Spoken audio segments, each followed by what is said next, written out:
Beloved soul, there is a sacred silence in the early hours of the morning, a silence that the world scarcely notices, yet all of creation bows to it. Between 3 and 5 o'clock, the air is softer, the earth rests in stillness, and even the restless mind begins to lose its grip on you. The ancients called this time Brahma Muhurta, the hour of God, when the very atmosphere is saturated with divine vibration. Across traditions, mystics have pointed to these hours as a doorway, a secret window when the gates of heaven swing open more easily. It is not superstition, it is the deep law of nature. When the world sleeps, the soul wakes. If you step outside at this hour, you will feel the stillness that is not empty but full, as though the earth is holding its breath, waiting for you to notice. It is as if angels hover closer, whispering truths that cannot be heard amid the noise of the day. This is why the yogis rose long before sunrise to meditate, why saints in cloisters stirred when all others lay dreaming. They knew that in these hours, a single thought of God is like a flame in dry wood, catching fire immediately. I summon you, dear one, not just to admire this time, but to enter it, to claim it as your own sanctuary. You may think, I am too tired, my body is old, my mind too restless. Yet I tell you, the infinite will meet you in these hours with more power than you can imagine. God's hidden strength, waiting in the depths of your soul, begins to rise like a tide when you give him even a little attention between 3 and 5 in the morning. These hours are not ordinary time. They are eternity pressing close to earth, inviting you to awaken. Understand, this is not merely about discipline or habit. It is about recognizing that heaven has appointed a meeting with you each dawn, and the question is whether you will arrive. The door stands open, but only those who step through will see the light that pours from it. To say even one sacred phrase at this hour is to send a vibration that echoes through body, mind, and spirit. It is to turn the key in a lock that opens inward to the hidden chambers of God's power. So hear my call. Rise once, even for a few minutes, in these holy hours. Whisper the sacred words I will give you, not with force, but with devotion, and watch as an unseen power stirs in your heart, your breath, your very spine. This is the sacred summons. The dawn is not merely the sun rising in the sky, it is God rising within you. And now, let us understand why the Masters declared this window of time so holy, and why the law of the early hours is the key to your awakening. Beloved, to know why the hours between 3 and 5 hold such power, you must look not with the eyes of the body, but with the eyes of spirit. The universe moves in tides, in rhythms of vibration, and these rhythms are not bound by the clocks on your wall, but by the eternal pulse of cosmic order. In the stillness before dawn, when darkness has not yet surrendered fully to light, creation itself pauses. The restless currents that fill the day, the waves of desire, noise, and worldly motion grow quiet. Nature becomes like a great lake whose surface is utterly calm, and in that calmness, the heavens are reflected without distortion. When you are awake at this sacred time, you are lifted into that stillness. The clutter of yesterday has subsided. The duties of tomorrow have not yet pressed upon you. The subconscious mind, cleansed by hours of sleep, is most open, most receptive. Whatever thought you plant in this soil will take root quickly and grow strong, because there is little resistance. This is why the saints call these hours a golden bridge. To God, what you whisper here is carried far more swiftly to the depths of your being than at any other time. Think of it as the tuning of an instrument. All day long, the strings of your mind are pulled and loosened by countless hands, news, conversations, tasks, anxieties. But at this hour, before the world awakes, the strings are slack, untouched. You alone may tune them to the perfect pitch of divine remembrance. When you strike a chord then, the whole instrument of body and mind vibrates purely, without interference. And know this truth, God waits eagerly at dawn. He does not sleep, but he knows when his children are most likely to listen. He whispers all day, but his voice is clearest when the world is silent. In the hours of Brahma Muhurta, heaven bends closer, as if the very veil between the seen and unseen grows thin. That is why prayer spoken here is not a small voice crying into emptiness, but a thunder that reverberates in subtle worlds. Do not waste this gift. Even a few minutes of prayer at this time can equal hours of effort later. It is not because you are different, but because the law of vibration makes you so. The hidden law is this: Silence amplifies spirit, and dawn is silence embodied. Between 3 and 5, the universe leans toward you, waiting for your call. And so, beloved, you see why the masters cherish these hours. But there is another mystery. Why does the soul itself feel so ready, so near to God, at this sacred time? Let us look deeper into the readiness of the soul between sleep and dawn. Beloved one, when the body lies in slumber, the soul does not sleep. Freed from its heavy garment of flesh, it slips naturally into subtler realms, visiting the astral fields where thought shapes landscapes and where memory communes with eternity. Each night you travel, though you rarely recall the journeys. At the hour just before dawn, when sleep is deepest and the nervous system has been quieted, the soul hovers very near the threshold of the superconscious state. It is as though the veil between this world and the next grows thin, and the soul, like a pilgrim waiting at the temple door, stands closer to its true home. This is why those hours are so potent. You are nearer to your own divine essence than at any other time of day. The body has rested, the mind has cast off much of its clutter, and the soul lingers at the border between the dream world and waking life. In that delicate state, one whispered prayer, one conscious affirmation, can pass swiftly into the deeper layers of your being, setting currents into motion that ripple through the day and, indeed, through your destiny. Imagine yourself as a diver rising toward the surface of a vast sea. In the depths of sleep you wander far, but in the last hours before dawn you rise closer to the surface, nearer to the light. At that moment, if you speak a word, it echoes not only within you but through the waters all around, magnified by the silence. The soul is ready, the subconscious is open, and heaven itself listens with greater intimacy. This is not fanciful. It is a spiritual science observed for millennia by yogis and saints who align their practices with the rhythms of God's creation. Yogananda taught that when you rise in these hours and lift your gaze to the spiritual eye, you are cooperating with nature's design. You are not fighting against the currents but flowing with them. That is why you feel an ease, a sweetness in meditation at this time, as though the whole universe were meditating with you. And so it is, the cosmos itself leans toward God in those hours, and if you join, your soul is lifted effortlessly. Beloved, this is the soul's readiness at dawn. It is like a bird whose wings are already outstretched, waiting only for the wind of your intention to take flight. And when that intention is clothed in sacred words, in a prayer or affirmation spoken with devotion, the flight is not only swift but glorious. Let us now consider the science of these sacred words, and why Yogananda placed such emphasis on what you say in the holy hours. Beloved, words are not the empty shells we often imagine them to be. They are vibrations, and vibration is the architecture of creation. In the beginning was the Word, says the Gospel, and in yoga we speak of Om, the cosmic vibration out of which all things arise. Every syllable you speak sets into motion waves that ripple through your body, your mind, and the subtle worlds beyond. Most words fall lifeless because they are spoken without will, without devotion, but when charged with feeling, they become arrows of light, carrying your consciousness swiftly to the divine. Yogananda taught that sacred words, prayers, affirmations, mantras spoken in the early hours of Brahma Muhurta pierce deeply into the subconscious and superconscious. At that time, the mind is receptive, like freshly tilled soil, and the seed of a single phrase can germinate instantly. Say the word God with love at noon, and it may echo faintly in your mind. Say God with devotion at 4 in the morning, and it thunders in the heavens, reverberating through the corridors of your being. The difference is not the word itself, but the condition of the vessel that utters it. Picture the soul at that hour, poised between the quietude of sleep and the alertness of waking. Into that silence, a sacred word drops like a stone into a still pond, sending rings that spread far and wide. And because the world is quiet, because your own mind is uncluttered, the ripples are not lost. They travel unimpeded until they reach the very shores of eternity. That is why the saints guarded these hours so carefully, reserving them for meditation, chanting, and prayer. They knew that a syllable spoken then was worth 100 spoken later. Beloved, this is the science. Vibration plus receptivity equals transformation. Words alone do nothing.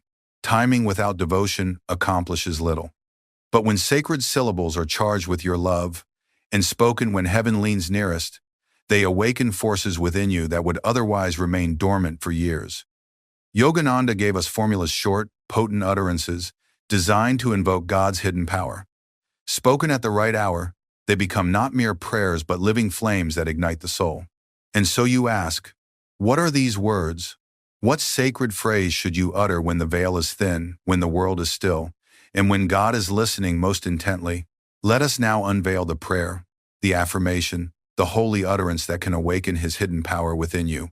Beloved one, when the soul rises in those still hours before dawn, it does not need a long discourse, nor elaborate prayers that spill endlessly from the lips. It needs a single flame, a concentrated spark, to ignite the waiting fuel of devotion. Yogananda often gave us such concentrated formulas, short invocations of divine remembrance that pierce more deeply than long, unfocused words. The sacred phrase I now give you is one such key. Father, awaken thyself in me. Say it aloud once, slowly, with reverence. Then whisper it, letting the sound fade into the silence. Finally, repeat it inwardly at the spiritual eye until it is no longer you who speaks, but God who stirs and responds within. These 7 words are not poetry, they are a command. They do not beg for God to come from afar, but affirm that He is already within you, waiting to be awakened by your call. When spoken between 3 and 5 in the morning, this formula strikes like a gong in the temple of eternity. The vibration reverberates through body and mind, summoning hidden power from the depths of the soul. The words, Father and me, unite heaven and earth. The verb awaken stirs the latent fire of spirit already present in your being. In that moment, you feel currents rising along the spine, the seat of divine power, long dormant, and your heart thrills with the realization that you are not calling into emptiness. You are commanding the infinite to remember Himself in you. Do not mistake the simplicity of this phrase for weakness. It is strong precisely because it is simple, direct, unencumbered. The masters knew that at the sacred hour, the heart is open and the mind uncluttered. A single arrow can pierce the veil if aimed with devotion. That is why this phrase, if spoken with concentration and love, can bring a sense of God's nearness more swiftly than many hours of prayer uttered in distraction. Beloved, this is the sacred formula. Father, awaken thyself in me. Hold it not as words alone, but as a living fire, a mantra that unites your longing with His response. Let it be the first sound your lips form at dawn, and the last echo in your mind as you sink into stillness. With it, you do not invite God from the heavens, you awaken Him where He has always dwelt, in the temple of your own soul. Now, having received this flame, let us prepare the vessel that must hold it. For no matter how sacred the formula, its effect depends on the readiness of the one who utters it. Let us see how to cleanse and prepare ourselves inwardly, so that when the words are spoken, they blaze with living fire. Beloved, if a chalice is unclean, even the purest nectar will seem tainted. In the same way, the sacred formula, though powerful in itself, will reveal its full strength only when the vessel of your body and mind is made ready. Yogananda taught that preparation is not merely physical, but inward, for God's power flows into the heart that is still, surrendered, and aligned with His will. Inner obedience is this alignment, the gentle training of thought and feeling so that they point always toward the divine like a compass needle drawn unfailingly to the north. When you rise in the early hours, begin first with silence. Do not rush to speak. Let your breath become calm, inhaling slowly through the nose, holding gently for a moment, and exhaling in peace. With each cycle, feel the restlessness of dreams dissolving, the heaviness of the body lifting, the clutter of yesterday falling away. This is the sweeping of the temple floor, the clearing of the altar. Next, lift your gaze inwardly to the spiritual eye, that radiant doorway between the eyebrows. Do not strain, simply let your eyes and attention incline upward, as a flower naturally turns toward the sun. This uplifts the current of your consciousness, drawing it away from the body and toward the soul's true home. Now, examine your heart. If it is restless, heavy with sorrow, or distracted by worries, offer them upward before speaking the sacred phrase. Say within, Lord, take these thoughts from me. I place them at thy feet. Imagine your cares melting like snow under the warmth of His love. This act of surrender is vital, for God's current cannot flow into a heart still clutching its burdens. Inner obedience is not suppression but trust. The trust that he who made you can bear what you cannot. When breath is calm, gaze uplifted, and heart surrendered, you have fashioned yourself into a clean vessel, ready for the divine wine. Only then speak the sacred formula. Speak not with lips alone, but with the whole being, every nerve attentive, every cell listening, every thought stilled. This is the obedience of the soul, to be wholly present, wholly receptive, wholly aligned with God in the moment of invocation. And when the vessel is so prepared, the words are no longer fragile syllables. They become fire. They ignite the hidden power within and draw down the hidden presence above. The chalice brims with light, and the nectar is sweet beyond description. Beloved, this is why the saints speak of obedience not as limitation but as freedom, freedom from distraction, from heaviness, from illusion. The obedient soul becomes a clear channel, through which the infinite flows unhindered. Now that the chalice has been prepared, we must learn how to pour the nectar rightly, how to utter the sacred phrase, so that it strikes the heavens with full force. Let us now enter the science of utterance, the method by which the word becomes living fire. Beloved, having prepared the vessel, you must now learn how to release the word in such a way that it becomes not merely sound in the air but vibration in the soul. Yogananda taught that the manner of utterance is as important as the phrase itself. A sacred word can be spoken in three ways: aloud, in a whisper, and silently in the heart. Each level penetrates deeper until the final repetition dissolves the boundary between speaker and listener, between devotee and beloved. Begin aloud, sit upright, gaze uplifted to the spiritual eye, and breathe calmly. Speak the sacred phrase, "Father, awaken thyself in me," with full attention. Let your voice carry not strain but devotion, as though you were calling across the still air of dawn to the infinite friend who has always been waiting. Feel the vibration of your voice resonate through your chest, your throat, your skull, and imagine it awakening every cell as a bell awakens the sleeping villagers with its first toll. Do not rush. Draw out each syllable until it rings with sincerity. Next, let the voice soften into a whisper. The world is still asleep, and you are speaking only to God. In this hushed tone, feel intimacy replacing declaration, as though you lean close to the beloved's ear. The whisper carries the same intensity, but now directed inward, like a flame burning not outward but into the hidden recesses of your being. Let the words linger in the silence after you whisper them, for the echo will reverberate through subtle chambers of the heart. Finally, close the lips and speak the phrase only with the mind, repeating it silently at the point between the eyebrows. Visualize the words as radiant light, each syllable like a spark that bursts at the spiritual eye and showers golden rays throughout the body. Do not strain.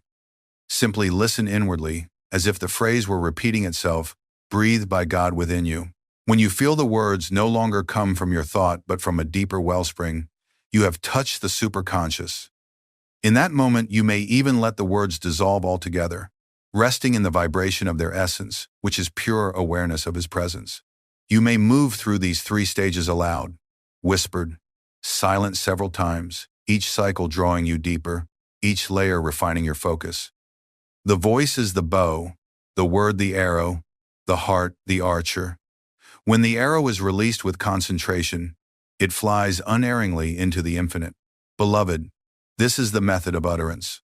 It is not ritual for ritual's sake, but a way of guiding your consciousness inward, deeper, higher, until the phrase becomes alive, until it ceases to be your words at all and becomes God's voice awakening within you. When spoken thus, the phrase becomes living fire. And when the fire is lit, you will feel the immediate response of energy stirring in your body and soul. Let us now look at what begins to unfold when the sacred formula is spoken with full devotion. Beloved one, when you utter the sacred words with devotion in the holy hours, you will not be left unanswered. God's response may not come in thunder and lightning, but it will come in the living current of energy stirring within you. At first, you may feel a gentle tingling in the hands, or a warmth rising through the spine. You may notice the breath growing calmer, the heartbeat slower, the mind clearer. These are the early signs that the infinite has heard and answered. The words you spoke were not lost in the air. They became the key that unlocked hidden chambers in your own being. Often, the first sensation is stillness, an exquisite quiet that seems to descend upon you like a cloak. You will realize this silence is not absence but presence. In that stillness, God's hidden power reveals itself, not as a foreign force but as your own true essence shining forth. The body, long burdened by fatigue and worry, feels suddenly lighter, as though a weight has been lifted. The spine may feel alive, as if a river were flowing upward through it. This is the prana, the divine life force, awakening under the command of your word and will. Do not be surprised if the response differs from day to day. At times you may feel an inner radiance, a light at the spiritual eye glowing like a blue flame edged with gold. At other times you may feel waves of love swelling in the heart, uncaused and overflowing. At other times still, you may feel only a deep peace, as though you had been placed in the lap of Infinite Mother and all anxieties dissolved. Each response is God's way of saying, I am here, I have heard you. Remember, the response is not created by the words, it is awakened by them. God's hidden power has always dwelt within you, slumbering in the cells, in the breath, in the silent soul at your core. Your utterance is the alarm bell, calling it to rise. And when it rises, you sense that you are more than flesh, and thought you are a being of light, connected to a source that knows no fatigue, no limitation, no death. Beloved, savor these moments. They are the first fruits of dawn, the blossoms of a tree that will, with time, bear even greater harvest. Do not clutch at them or measure them. Simply receive, give thanks, and continue. For these signs are only the beginning. The true gift of this practice lies not merely in sensations, but in transformation. Let us now look beyond the immediate response to the deeper change it awakens in mind, body, and soul. Beloved, when you give yourself faithfully to this dawn practice, uttering the sacred formula in the still hours and opening yourself to God's current, you will soon discover that the effects do not vanish when the clock strikes 5 or when the sun rises. They accompany you into the day, shaping your thoughts, renewing your body, and reorienting your soul. What begins as a spark in the silence becomes a steady flame that illuminates all of your hours. This is the true transformation when the hidden power you touched in prayer begins to color every aspect of your being. First, the mind. The clutter that once weighed on you, the anxieties of yesterday, the anticipations of tomorrow loses its grip. You begin to move through the day with greater clarity, able to focus more easily, to decide more wisely, to act more calmly. Problems that once seemed heavy now appear as passing clouds. Why? Because in the dawn, you touch the vast sky, and the clouds are small against such immensity. Even a single session can give you this perspective, but with repetition, the mind grows anchored in serenity. Next, the body. You will notice a new freshness, as though fatigue had been drained away during the night. Your step may feel lighter, your breath freer, your eyes brighter. The body, recharged with prana, begins to resist illness, to heal more quickly, to serve you more faithfully. The heavy cloak of age seems less binding, because you have remembered the secret. Youth is not measured in years, but in the flow of life, force. When you connect with God's current at dawn, that current renews every cell, no matter how old. And finally, the soul. Perhaps this is the sweetest fruit. You will find your heart softened, more open to love, more ready to forgive. Devotion will arise unbidden, not forced, but as a fragrance rising from within. You may find yourself moved to tears by a hymn, by a quiet sunset, by a passing act of kindness because you have begun to see God everywhere. The practice at dawn has awakened in you a remembrance of your true nature. You are not only flesh and thought, you are spirit, a child of the infinite, walking in the world yet never separate from the divine. Beloved, this transformation does not take years to begin. It can appear within 24 hours, for divine law is immediate when followed with sincerity. One morning of true practice can change the tenor of an entire day. 1 week can alter the climate of your inner world. 1 month can reshape your destiny. The transformation is not partial. It embraces mind, body, and soul alike, because God's hidden power is not limited. And yet, remember this, the awakening of hidden power is not for your comfort alone. Its true aim lies deeper. Power without purpose can tempt the ego, but power directed to God lifts the soul to liberation. Let us now contemplate the deeper aim of this hidden force, not merely to refresh you, but to draw you into union with the infinite. Beloved, pause now and reflect. What is the true purpose of this hidden power you awaken in the holy hours? Is it simply to make the body lighter, the mind clearer, the heart calmer? Yes, these blessings come, and they are gifts of God's mercy. But if you stop there, you have mistaken the lamp for the light.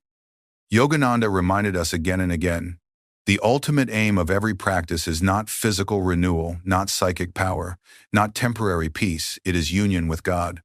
All else is secondary.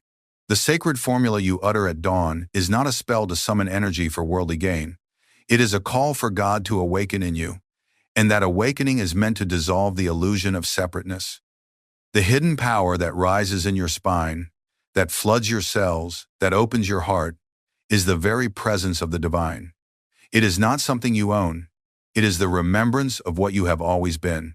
If you let the ego claim it, I am strong, I am radiant, I am powerful, the flame flickers and dims. But if you say, all strength is thine, all radiance is thine, I live to be thy channel, then the power grows, for humility is the vessel that can hold infinity. Think of electricity. When it enters a lamp, the lamp shines, but the light does not belong to the bulb, it belongs to the current flowing through it. So too, when God's hidden power surges through you, your body glows, your mind clears, your heart sings. But the source is not you, it is God. And the more you remember this, the more brightly the current flows. Forget it, and the current diminishes, for the ego is a poor conductor. This is why saints do not merely practice at dawn for health or vitality. They practice to dissolve into God. They rise not only to feel better for the day, but to lose themselves in the eternal daybreak of spirit, where there is no sunset. They know that each prayer at 3 or 4 in the morning is rehearsal for the final awakening, when the soul will step beyond the body forever and enter God's light. The words, Father, awaken thyself in me, are not only a daily prayer, they are the soul's eternal plea at the threshold of liberation. So, beloved, when you awaken hidden power, remember its purpose. Do not clutch it as your own. Offer it back as incense rising to the divine. Say within, not my power, Lord, but thine. Not my will, but thine. Then the current becomes inexhaustible, flowing without end, for you have become transparent to God. This is the true aim of the sacred hours, to carry you beyond body and mind into the embrace of the infinite. And now, having seen the aim, let us anchor this practice into the daily rhythm of life, so that each morning becomes not an exception but a consecration. Let us learn how to weave this holy hour into our daily ritual, until every dawn is the opening of heaven's gate. Beloved one, the power of these teachings rests not in hearing them once, but in weaving them into the living fabric of your days. To awaken in the sacred hours is not merely an occasional experiment. It is to enter into covenant with the dawn, to say to God, each morning I will meet thee in the silence before the world awakes. For this, you need not rise for hours of austerity. Even 15 minutes of devoted practice can change the quality of your entire day. Begin the night before. As you prepare for sleep, set the intention. Beloved, awaken me in thy hour.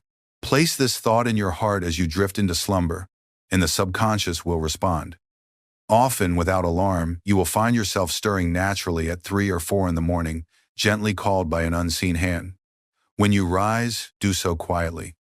Keep the lights dim, the voice hushed, the movement slow, as though entering a temple.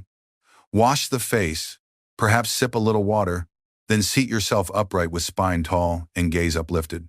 Start with calm breathing. Inhale through the nose, pause, exhale through the mouth, and let the rhythm settle the mind.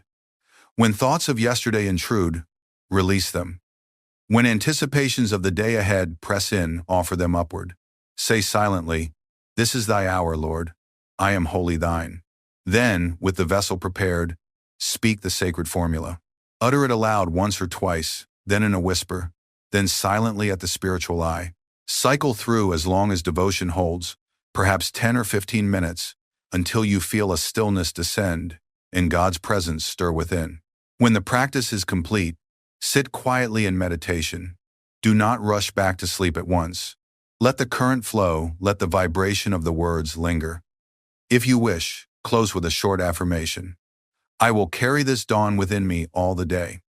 Then, if the body desires, return to rest. You will find that even a short additional sleep is deeper and more refreshing, for it is bathed in divine remembrance.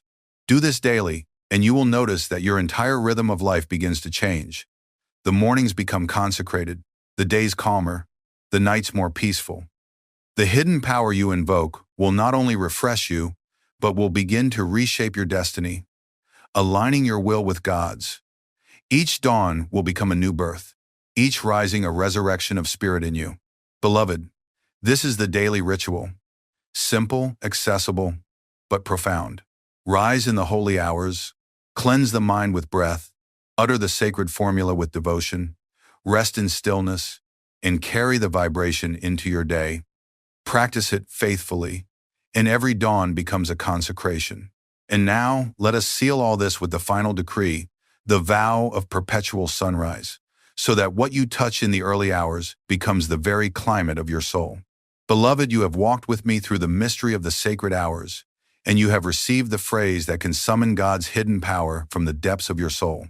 Now, we must seal this journey with a vow, not a vow of burden, but of joy. For what use is it to awaken at dawn and feel God's nearness if, when the sun is high, you forget Him again? The purpose of the practice is not merely to taste the dawn for an hour, but to carry its fragrance into the entire day, into the entire life, until every breath is a sunrise and every thought a prayer. Sit quietly and lift your gaze. Place your hands over your heart, and let us speak together the final decree. I live as dawn, I live as light, I live as ever. New awakening in God. Speak it first aloud, with the strength of conviction, then whisper it with intimacy, then hold it silently in your soul until the words dissolve and only the vibration remains. See yourself not as a body bound to hours and years, but as a ray of the eternal morning, a being whose nature is ever fresh, ever rising, ever awake. This vow means you will no longer wait for a clock to remind you of God. Yes, the sacred hours remain holy. Yes, you will rise to meet them. But the greater practice is to live as if every hour is Brahma Muhurta, as if the veil is always thin, as if God is always listening, because indeed, He is. When you answer the summons of dawn faithfully, the time itself imprints its quality upon your consciousness, until even at midday you feel the stillness of early morning. Even amid noise, you hear the silence of God's presence. Beloved, this is the life of perpetual sunrise. The body may age, the seasons may change, the world may rush and roar, but you will remain anchored in the eternal dawn.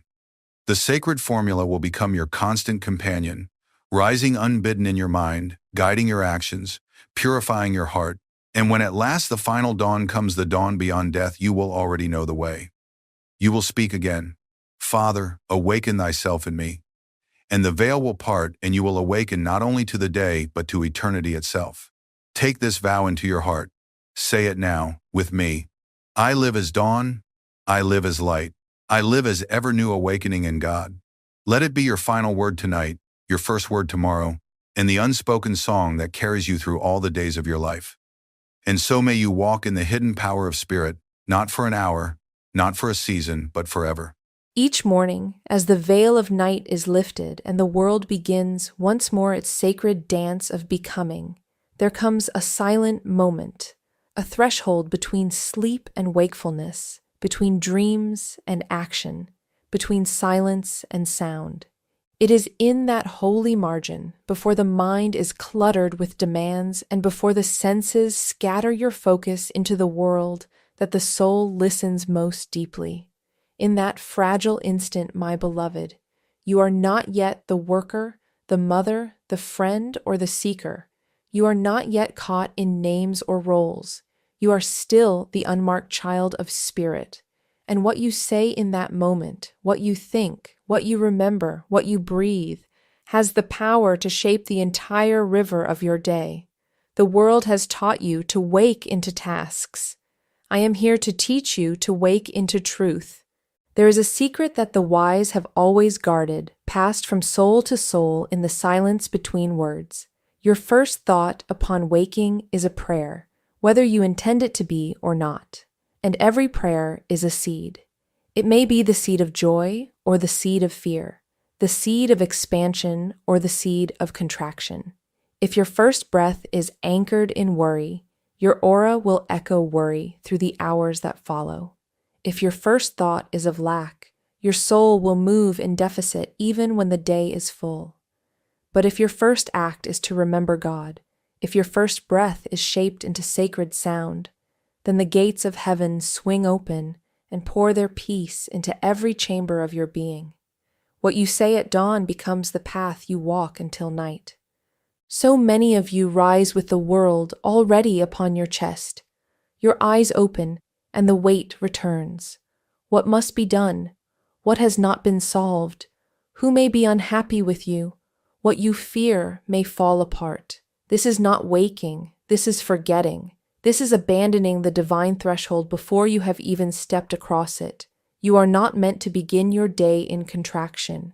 You are meant to rise into remembrance. You are meant to begin as soul, not servant of chaos. But how? Through sacred word, through vibration, through divine utterance, the kind that does not merely speak to the air, but declares to the cosmos who you are and what you serve. What if I told you that just one sentence, spoken each morning with reverent stillness, could bend the arc of your karma, could shield your peace from theft, could call back the scattered pieces of your energy and seat you again on the throne of the soul?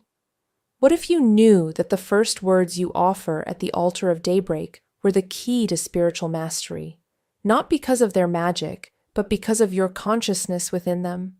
Would you still begin your day by checking the world, or would you check your vibration instead? I invite you now, not as a teacher, but as a divine brother, to reclaim your dawn, to turn the first 5 minutes of waking into your temple, to speak not from memory, but from eternity, to say something so holy, so complete that the soul within you rises to meet it and says, yes, this is who I am, this is why I came. I will give you that phrase. But first, I must teach you how to speak it, not with your mouth alone, but with your spine, with your breath, with your intention, with your surrender. For these words, though simple, are sacred fire, and sacred fire must be handled with reverence. You cannot rush into it. You must prepare your heart as the priest prepares the altar, so that when the utterance comes, it is not sound, it is remembrance. We will walk together into this practice. I will not leave you with empty phrases. I will give you the vibration, the posture, the breath, the gaze. I will show you how to rise as a radiant being rather than a reactive one. But for now, I ask you this. Will you give your first words of each day to God? Will you offer them as incense rising toward the infinite, instead of allowing them to fall back into the gravity of restlessness? Will you choose to begin again, not as the name the world gave you, but as the soul God sent? Come, let me show you the law behind these words, the spiritual physics of utterance, the mystic science of morning invocation.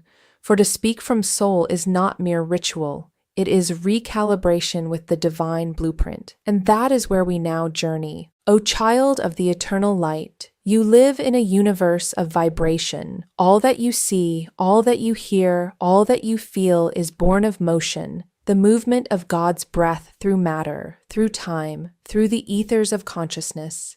Creation itself was spoken into being, not with the tongue of man, but with the word, the Aum, the cosmic vibration, the first pulse of spirit into the dream of form. In the beginning was the Word, and the Word was with God, and the Word was God. And you, made in His image, carry within you that same sacred capacity, not merely to speak, but to shape reality through utterance. Your words, whether whispered in prayer or muttered in complaint, are not empty. They are charged with force. They are arrows of intention launched into the matrix of Maya. Each one carries the frequency of your consciousness at the moment of its release. A word spoken in divine remembrance carries the power of liberation. A word spoken in fear binds. A word spoken in ego inflates the illusion. and a word spoken in the stillness of the soul becomes a commandment written into your destiny. Do you think it is accidental that all scriptures open with sacred speech? The Vedas were heard, not read. The Bible begins not with logic, but with logos. The Upanishads declare, speech is Brahman. Even the silence of the Buddha came after the thunder of revelation. Why? Because before there was thought, before there was action, there was vibration. And it is vibration that still builds the bridge between man and spirit. What you say is what you become. And what you say each morning is what you invite into the temple of your being for the rest of the day. Every time you speak, you are casting a vote for forgetfulness or remembrance, a vote for contraction or expansion, a vote for illusion or liberation. When you wake and say, I'm tired, you affirm fatigue. When you wake and say, I'm not ready, you align with fear. But when you wake and say, I am spirit awake in God, the very atoms of your being begin to obey that decree. The muscles realign, the aura brightens, the subconscious listens. Karma bows before the soul's authority. It is not the sentence that has power, it is the consciousness behind it. And that is why the first words you speak each morning must not come from the mind, they must come from the throne of the soul. If you understood the law that governs spiritual speech, you would speak with reverence, not haste. You would guard your tongue like a priest guards the flame of the altar. You would not speak casually of yourself or of others, for you would know that each word is a seed, and each seed bears fruit according to its kind. This is not superstition. This is vibrational law. The universe is a mirror. Speak into it with fear, and fear returns. Speak into it with love, and love is multiplied. Speak into it with divine identity, and the world itself begins to conspire for your awakening. I have seen disciples rise into joy merely by changing their first words of the day. I have watched as those bound in doubt were lifted into faith through daily declarations of truth, not because the words were magical, but because the soul, when called by its true name, remembers its power. And when the soul remembers, all of nature aligns in silent support. You are not here to wake up like a machine, dragged by obligation into another cycle of unconscious motion. You are here to rise as a creator, as a radiant vessel of divine decree. Your first words are not small. They are the morning bells of your temple. They summon angels or demons, light or shadow, remembrance or sleep. And you must decide before the sun even touches your skin whom you will serve that day, God or forgetfulness. That is why I tell you, with the authority of one who has lived in the light, choose your first words as you would choose the name of your beloved. Speak as though the entire universe were listening, because it is. Speak as though God Himself dwells behind your breath, because He does. And speak as though the soul within you is waiting to be called awake, because it is. You have no time to waste on language that shrinks you. You have no more lifetimes to spend forgetting. Begin again. Begin with reverence. Begin with sacred speech. Now, let us prepare the inner chamber. Before I place this divine phrase upon your lips, you must learn how to speak from the right posture, not of body, but of soul. For without inner obedience, even the holiest mantra becomes mere sound. Come, let me teach you how to align your being so that your words become wings and not weights. Beloved of the infinite, before sacred speech can pour from your lips and shape your destiny, before the soul's name may be spoken in the ear of eternity, you must learn the first discipline of the mystic path, to speak only after you have remembered who you are, to speak not as the passing mind, but as the soul seated on its eternal throne. For if the ego speaks the mantra, it becomes noise. But if the spirit speaks it, it becomes a key, unlocking chambers of power, drawing angels near, bending karma to the will of God within. So many begin their day from the surface of consciousness. They rise in haste, they rush toward movement, Their mind shouts before their breath has even deepened. And in that rush, they speak from the ego, from the bundle of impressions, fears, and reactive habits that pretend to be the self. But you are not the echo of yesterday's thoughts. You are not the voice of the subconscious. You are not a reflection of your moods. You are the eternal, changeless witness, the child of God, momentarily dreaming it is human.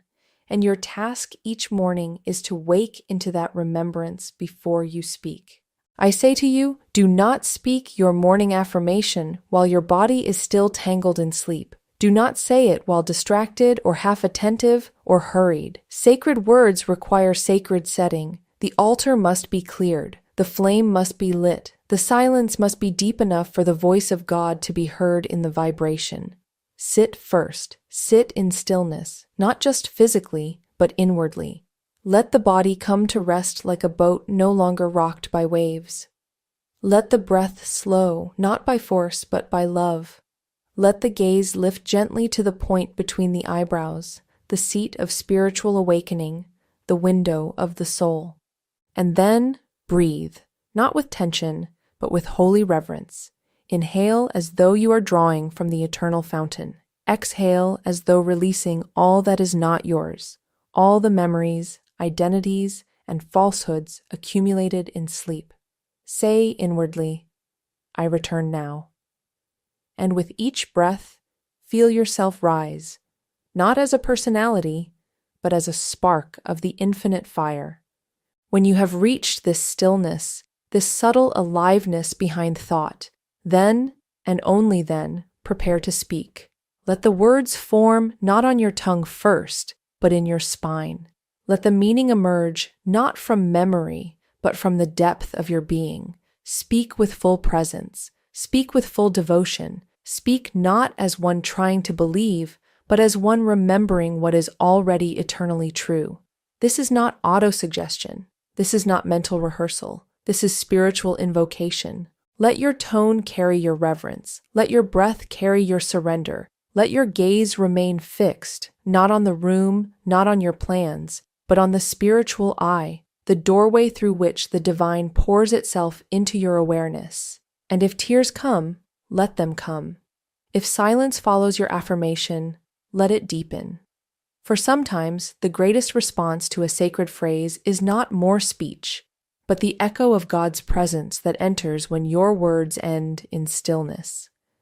Do not speak your affirmation for results. Speak it for alignment. Do not rush to feel different. The soul is not measured by sensation. It is measured by vibration. And the first act of spiritual maturity is to speak truth, whether or not the body responds with comfort. Say the words because they are true, not because they feel good. Say them because your soul waits to hear its own name spoken again by your conscious self. And know this, the more you practice this way of speaking, the more your very voice will begin to change. The timbre will soften, the vibration will rise, the breath will grow longer. Your words will carry stillness, not effort. And others, though they may not understand why, will feel more peace simply by being near you. That is the power of soul speech. It blesses not only you, it sanctifies the space around you. It becomes a silent ministry to all who come near. So now, prepare your inner altar. Tomorrow morning, or better yet, this very night before sleep, begin practicing the soul posture. Do not wait for the body to be perfect. Do not wait for your emotions to be silent. Begin as you are, but begin with reverence. Sit, breathe, remember, lift the gaze, and then speak, not to the world, but to your own sleeping soul. Awaken, return, speak now from the God within. Only then will the words I give you carry their true power. Only then will the affirmation become an inner resurrection, not a phrase, but a vibration of return. And once you have tasted this, you will never again wish to begin your day in forgetfulness, for the soul that has heard its own voice in God can never again mistake itself for the ego. Now, beloved, you are ready. Come, let me give you the sacred phrase. Let us speak it together, not from the lips, but from the spine, from the breath, from the God within. Let the affirmation begin. Now, my beloved, the moment has come. You have stilled the body. You have lifted the gaze. You have drawn your breath not from the world, but from the unseen reservoir of spirit. You have remembered your throne within, and now I speak to the soul in you, not to the name you wear, nor the roles you carry, nor the sorrow you have passed through, but to the eternal flame that has never flickered, even in your darkest hour. That self, that immortal presence, that child of God, it is time now to awaken fully into the vibration of truth. Let us begin not with striving, but with surrender. Let us not attempt to affirm from the mind, but to reveal from the soul what is already eternally so. Speak now with me, not with tension, not with hope, but with holy certainty. Let these words not be borrowed thoughts, but ancient memory returning like dawn to the horizon of your being. Let your breath become the wind of this affirmation, your spine the altar, your gaze the lamp, and your heart the sacred fire. I am not this body. I am not this fear. I am the living breath of God. Again, slowly, reverently, as one who knows that mountains bend before the stillness of divine identity. I am not this body. I am not this fear. I am the living breath of God. Feel how each word moves through you, how it cleanses, how it realigns, how it calls your spirit out of exile. This is not a sentence. This is a spiritual seed, and if you plant it each morning in the still soil of your soul, it will grow into unshakable peace. Now, the second phrase.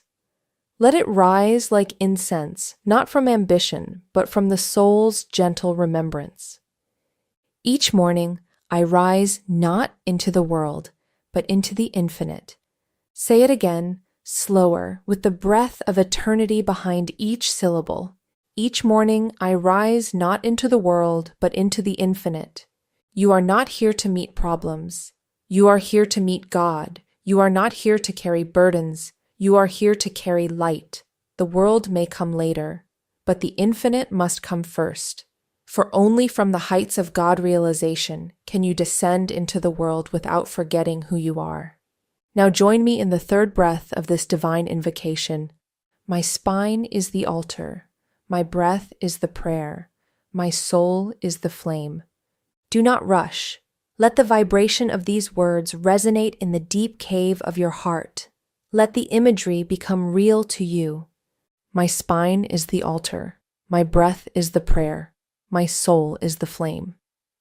These are not metaphors. This is mystic anatomy. The spine is the channel through which God moves in you. The breath, when slowed and sanctified, becomes the bridge between body and spirit. And the soul, O child of light, the soul is the undying flame placed in your temple by the divine architect himself. Speak it until you feel the warmth, the inner fire, the subtle rising of bliss that no worldliness can extinguish. Now we conclude with the affirmation of spiritual sovereignty. The final decree to seal your morning and carry you into your day as a radiant being of divine intention. I walk not as a beggar of peace, but as peace itself. I am not waiting to be saved. I am remembering that I was never lost. God walks with me, breathes with me, shines through me. Say it again. Say it until your doubts fall away like the illusions they have always been. Say it until even your cells begin to glow with the remembrance of their origin. I walk not as a beggar of peace, but as peace itself. I am not waiting to be saved. I am remembering that I was never lost. God walks with me, breathes with me, shines through me. These are the phrases, the sounds, the vibrations to carry into your dawn. Not as armor, but as radiance. Not as protection, but as proclamation. When you say them from the soul, you are not begging the universe to listen. You are announcing to creation that you have remembered your role as a conscious co-creator of destiny. Let this not be a performance. Let this not be a routine. Let this be your devotional resurrection each morning. Let these words be spoken with the clarity of one who has seen the veil part in meditation, who has heard the silent call of the infinite, who rises not as a body waking into burden, but as a soul emerging from the sleep of forgetfulness into the ever-conscious presence of God. Repeat them daily. Repeat them until they no longer feel like words, but like breath, until they move through you before your mind awakes, until they become your default remembrance, until they form the very vibration of your morning light. Now, let us build upon this sacred momentum. Let us take these affirmations and create from them a morning ritual, simple, holy, and invincible. For sacred words, when paired with sacred action, become transformation. Come, let me now show you how to live these truths from the first moment of daybreak. Come now, beloved one, for words alone, though radiant, must be clothed in action to take root in the soil of your daily life. The affirmation you have spoken is holy, but to make it living, to make it breathe through every cell of your being, you must build around it a sanctuary of morning stillness, a ritual not of dogma, but of remembrance, not of performance, but of presence, a ritual that says to the universe, to your own soul, and to the unseen watcher within, before I enter the noise, I will touch the silence. Before I move toward the world, I will move toward the infinite. Let your awakening no longer be a reaction to alarm or necessity. Let it become a sacred event. The first act of each day must be an inward bow. Even before your feet touch the ground, become aware of the breath. Do not rush, lie still for a moment and feel the transition. The body stirs, but the soul watches. Before even your eyes open, affirm gently, I am not the body that stirs. I am the witness that watches. Then sit, slowly, with reverence. Sit as though you are being received into the inner court of a great temple, because you are. Let the spine become upright, not stiff, but noble. Let your shoulders fall away from the tension of dreams. Let your gaze lift to the point between the eyebrows. Do not look at the room. Look at the light within. Even if you see nothing, the intention itself begins to awaken the spiritual eye. Let the hands rest on the knees or in the lap, palms upward as vessels for divine descent. You are not preparing for your day. You are preparing to remember God in your day. Now begin with breath, not as a mechanical act, but as communion. Inhale slowly, not just air, but divine life. Feel it rise through the spine like a sacred current. Exhale gently, not just carbon, but yesterday's attachments. Each breath is a baptism, a re-entry into eternity. Let this breathing continue for several minutes. No thought must intrude. If one does, let it pass like a bird in the sky. Do not chase it. Return to breath. Return to stillness. And then, when the inner waves have calmed, speak the affirmation. Speak it aloud if you are alone. Whisper it if the world still sleeps. Or speak it inwardly with the full power of spiritual attention. But speak it not once. Speak it until it speaks you, until the words are no longer being said, but remembered from a higher plane. This is the purpose of the ritual, not to add noise, but to pierce through the veil of forgetfulness that has followed you from sleep. Now, after the affirmation, do not rise immediately. Sit. Sit with the silence it has invoked. Let the echo linger. You are now seated in the vibration of truth. This is the most fertile moment. In this space, offer a simple prayer, not for outcomes, but for union. Say, Divine Beloved, walk with me through this day. Let me not forget thee. Let my actions arise from thee. Let my breath be thine. Let me carry thy peace into all I do.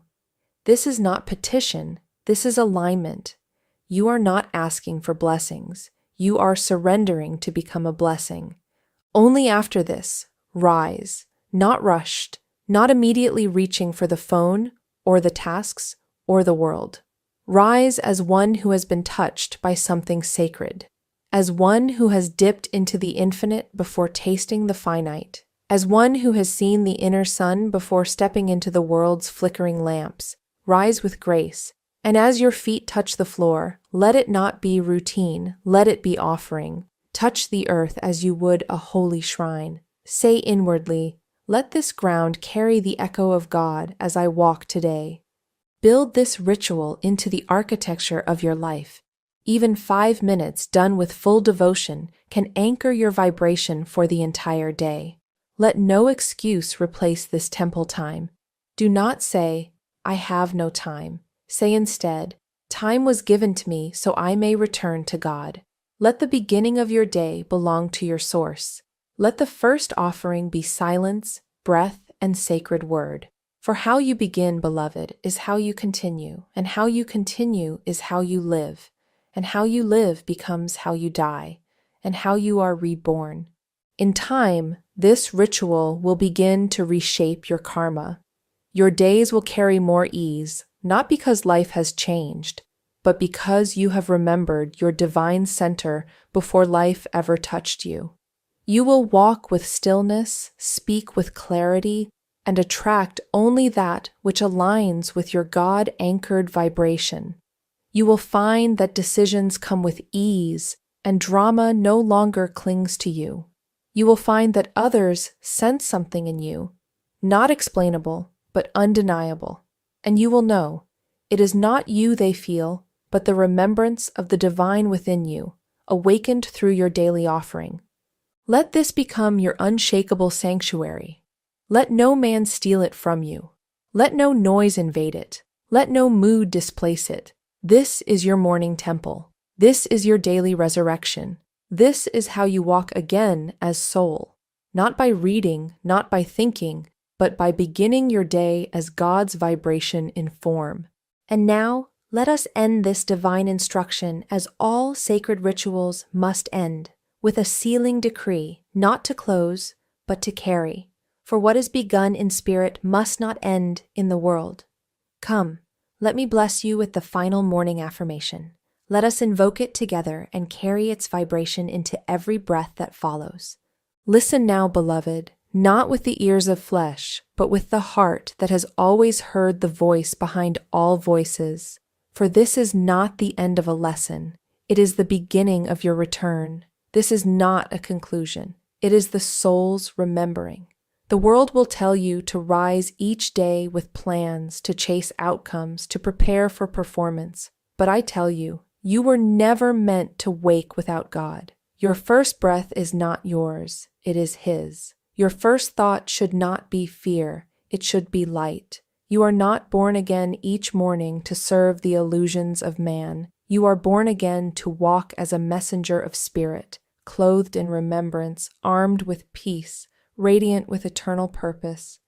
Do not let another dawn pass in unconsciousness. Let no sunrise find you empty of prayer. Let no morning rise in your window without you rising within. You must begin each day not as a personality, not as a task-bearer, not as a name in society's game, but as a soul resuming its sacred post in the eternal play. And how do you do this? Not with effort, with alignment, not with ambition, with invocation, with the holy breath of affirmation, spoken not from need, but from divine certainty. Now, my beloved, speak with me. Wherever you are, close your eyes. Feel the breath move like wind through the temple of your spine. Let your gaze turn inward. Let the body become still. Let the world disappear. And from this inner silence, let your voice rise, not loud, but eternal. I was never meant to wake without God. This breath is His breath. This body is His instrument. This day is His unfolding. Say it again, until the vibration settles into the very fabric of your being. I was never meant to wake without God. This breath is His breath. This body is His instrument. This day is His unfolding. You may face storms today. You may walk through noise, through misunderstanding, through challenge, but you will not walk alone. You will walk as one who has spoken with the infinite before the world has spoken to you. You will walk as one who has sat in stillness before touching the outer winds. And the difference, dear soul, will be everything. You will no longer react, you will respond from the soul. You will no longer seek peace, you will be peace. You will not be drawn into the vibrations of others, you will raise them with your presence, because you began in God, and to begin in God is to carry the infinite through every finite hour. It is to transform the ordinary into the divine. It is to walk through time without forgetting eternity. And now I leave you with this final blessing, not as farewell, but as invocation to repeat each morning until it becomes your inner weather, your daily consecration, your unshakable truth. Say this with me now, softly, but with full inner command. Today, I walk not alone. Today, I am not the doer. I am the witness of God's unfolding will. Today, I do not seek light. I carry it. Today, I remember who I am. Say it not once, but every morning. Say it until the soul reawakens. Say it until your eyes, your hands, your feet, your very voice begins to radiate what you have remembered. The world does not need more awakened thoughts. It needs more awakened souls. Let yours be one of them.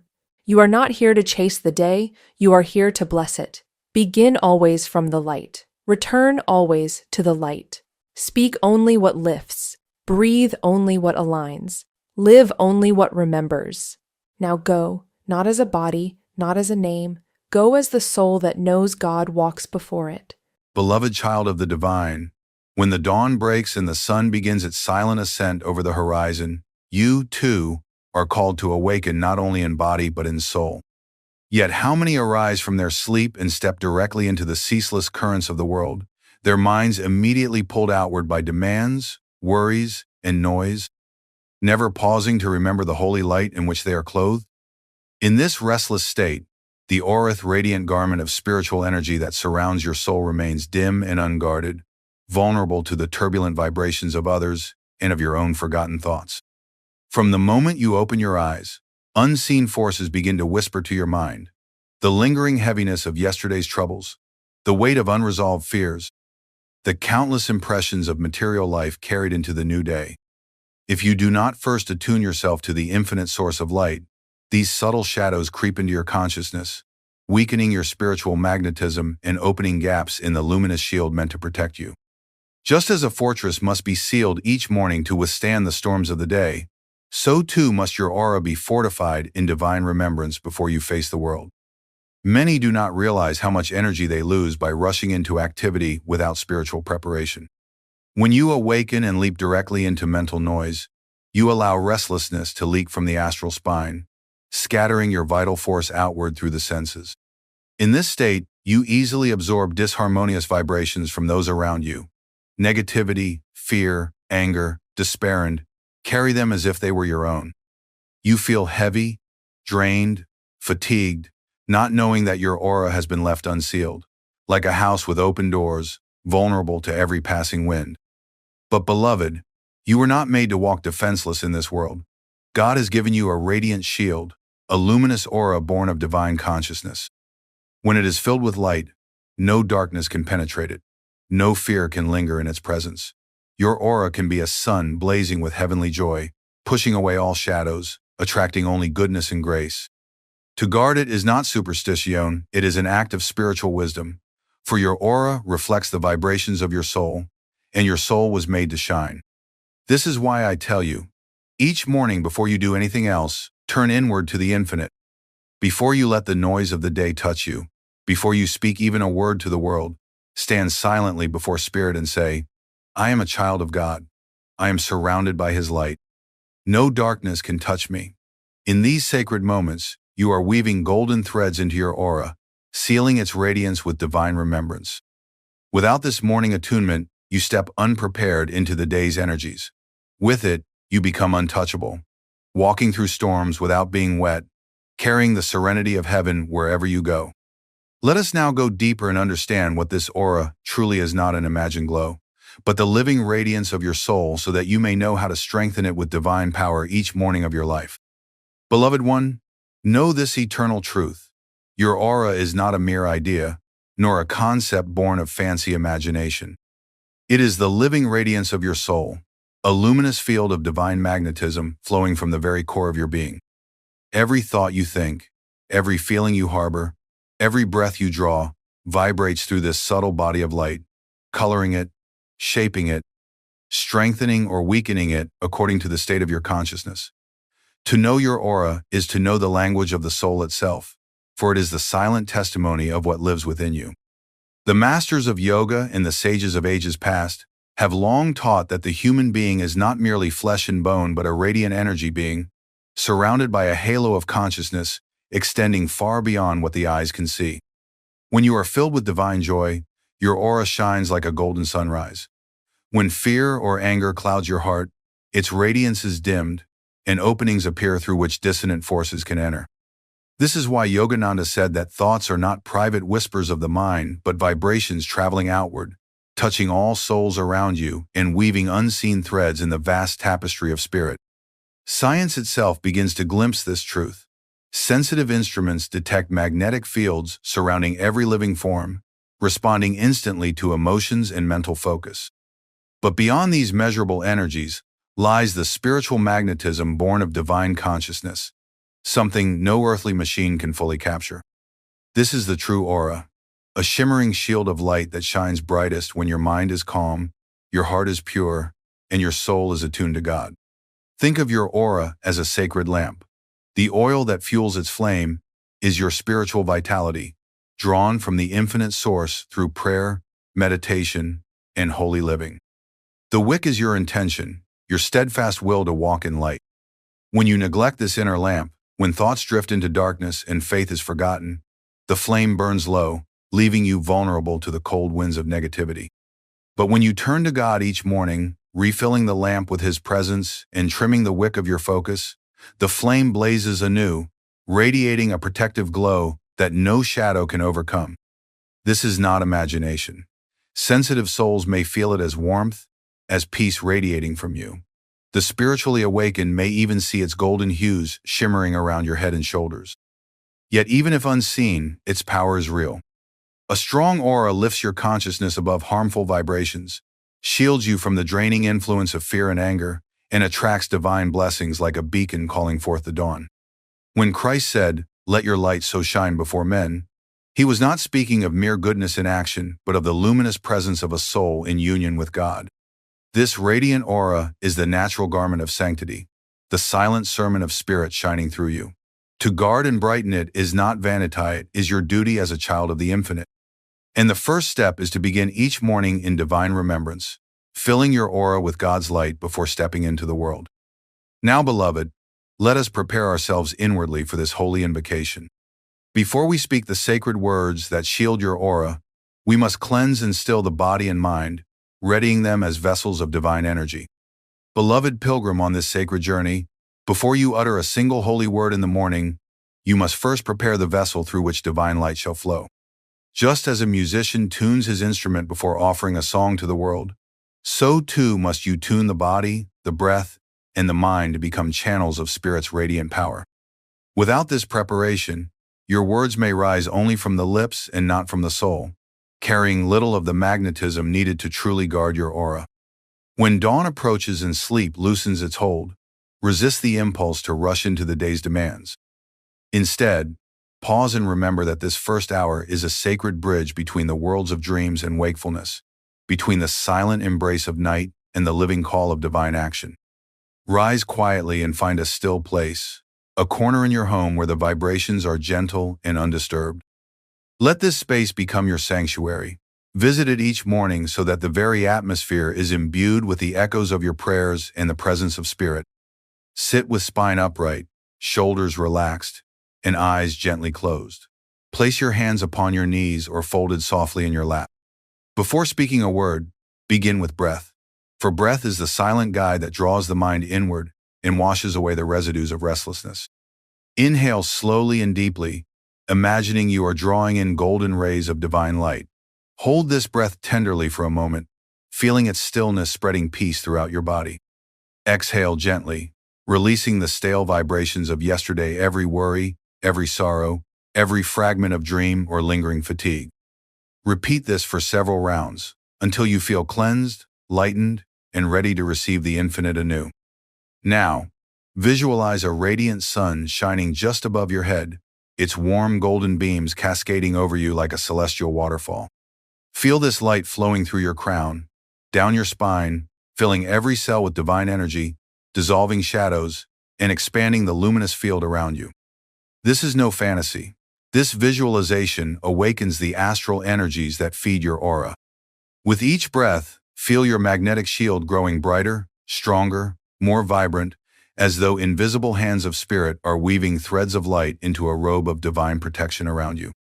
When your mind has grown still and your heart begins to hum with the quiet melody of peace, whisper a silent prayer to God. Beloved Spirit, cleanse me with thy light, purify my thoughts, and prepare me to speak words of power that shall guard my soul and radiate thy love into the world. Let this prayer flow naturally, as a child speaks to a loving parent, for it is not formal words but sincerity of feeling that summons divine response. In this state of attunement, body calmed, breath harmonized, and aura already shimmering with subtle light, you are ready to speak the sacred morning declaration. These words are not mere affirmations, they are keys that unlock spiritual power, mantras that echo through your aura and call forth the protection of the infinite. Let us now walk into this holy moment and learn the words that seal your day in divine radiance. Beloved child of spirit, now that your heart is quiet and your aura glows faintly with the golden light of divine remembrance, it is time to speak the words that will guard your spiritual magnetism throughout the day. These words are not mere sentences when spoken with devotion. They are vibrations of power that summon celestial forces, infuse your aura with luminous protection, and establish your consciousness firmly in God's light. Yogananda often said that words, when charged with faith and divine contact, become living entities, shaping not only your thoughts, but the very energies that surround and sustain you. Sit tall with your gaze gently lifted to the spiritual eye, the sacred doorway to higher consciousness. Place your right hand lightly over your heart to awaken sincerity and feeling. Now, with deep reverence, begin to chant inwardly or softly aloud. I am a child of God. I am surrounded by His radiant light.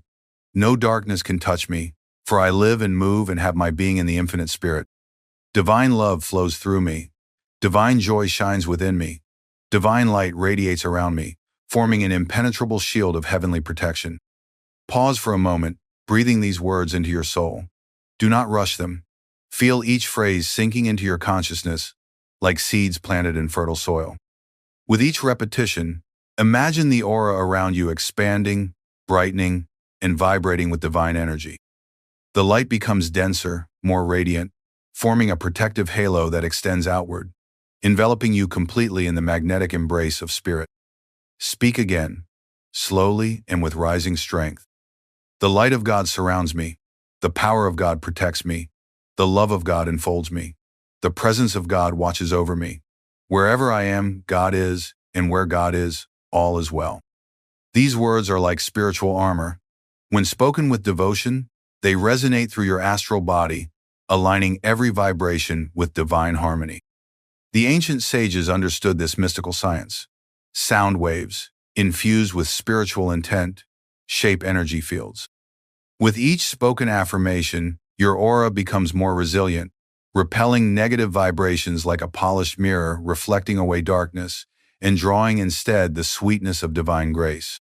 Repeat the affirmation 3 times, each time feeling it more strongly until your very cells seem to hum with light.